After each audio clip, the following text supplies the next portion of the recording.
Bonjour, bienvenue dans Explication. Aujourd'hui, on va parler d'extraterrestres.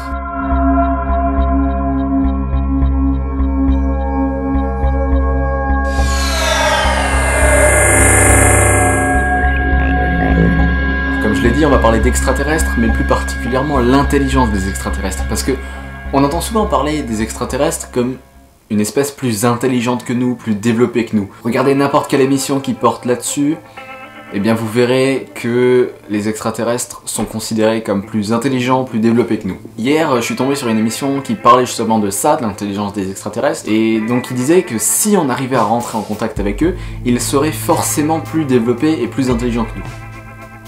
Mais ça sort d'où? Alors pour répondre à la question, je vais parler de Jérôme Barco, c'est un anthropologue canadien, et lui il s'est penché sur la question et il va répondre à certaines questions qu'on se pose.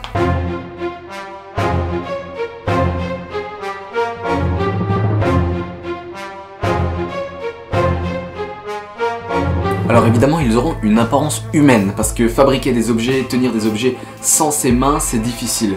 Avec des tentacules oui, mais fabriquer... on a quand même une certaine dextérité avec nos doigts, c'est d'ailleurs pour ça qu'ils sont là. Alors évidemment il leur faudrait aussi des yeux pour pouvoir voir et situer des objets dans l'espace. Évidemment ils devraient avoir un cerveau pour pouvoir tout gérer, parler comme nous, si j'ose dire. En bref, ils auraient à peu près une apparence humaine. Alors évidemment ça ne pourrait pas être des êtres vivants sous-marins. Parce que vous reconnaîtrez que développer des technologies et se développer dans l'eau, c'est pas toujours très pratique. Alors Jérôme Barco, il est spécialisé dans la psychologie évolutionniste. C'est-à-dire que grâce à la théorie de l'évolution, il essaie d'expliquer les fonctionnements sociaux et intellectuels des hommes. Là, en l'occurrence, des extraterrestres. Il dit également qu'on pourrait imaginer un crabe vivant sous l'eau pour les espèces sous-marines et vivant sur Terre pour les espèces terrestres qui vivraient dans les deux milieux, un peu comme un crabe. Évidemment, c'est très peu probable qu'un crabe puisse développer des technologies, comme des téléphones, des ordinateurs. Pendant des dizaines de millénaires, l'homme n'a cessé d'augmenter ses capacités techniques et technologiques. Pour lui, la clé de l'humanité, c'est pas lié à l'intelligence, mais plutôt à la bureaucratie, c'est-à-dire le fait de pouvoir et de savoir créer des choses, à chaque fois de s'intégrer dans différents milieux et d'évoluer en permanence. Alors évidemment, si on fait une comparaison avec les hommes préhistoriques et les humains actuels, on notera qu'il y a beaucoup moins de poils sur ces espèces que sur ces espèces, tout simplement parce qu'ils en avaient besoin pour vivre correctement, pour se protéger du froid et du chaud, alors que maintenant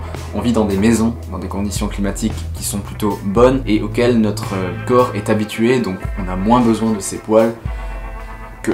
Si on avait rentré en contact avec eux, il se peut qu'ils soient plus agressifs et qu'ils prennent ça comme un message de destruction, d'attaque, un peu comme un signe ennemi quoi. Alors que nous, on se pose juste des questions. Si on part de ce point de vue, et s'ils nous considèrent comme des ennemis, on pourrait se dire qu'ils ne sont pas aussi intelligents que nous. C'est-à-dire qu'ils n'ont pas réfléchi à une potentielle vie ailleurs que sur leur planète. On pourrait donc dire qu'on est supérieur parce que nous on y a pensé et on a essayé de nous mettre en contact avec. Si on prend un autre point de vue, s'ils nous considèrent comme ennemis, c'est peut-être qu'ils sont plus intelligents et qu'ils se disent qu'on pourrait nuire à eux, en détruisant leur planète avec je ne sais quelle technique. Beaucoup de personnes optent pour le fait que les extraterrestres soient plus intelligents que nous. Pourquoi? Eh bien, il y a beaucoup de théories qui disent que les pyramides ont été faites par des extraterrestres. Et vous verrez que les blocs qui constituent les pyramides sont juste gigantesques. Beaucoup de personnes pensent que ce sont des extraterrestres qui ont construit ces pyramides grâce à leurs vaisseaux, qui ont posé les pierres une à une. Après, on peut aussi parler des crop circles, aucune explication. Certains seraient du vandalisme, d'autres seraient des phénomènes inexpliqués. À vous de vous faire votre propre avis. Voilà, j'espère que ce premier épisode d'explication vous a plu. Si vous aussi vous voulez me poser des questions auxquelles je pourrais y répondre en vidéo, l'espace commentaire est pour vous. En tout cas, moi je vous dis à la prochaine. Ciao!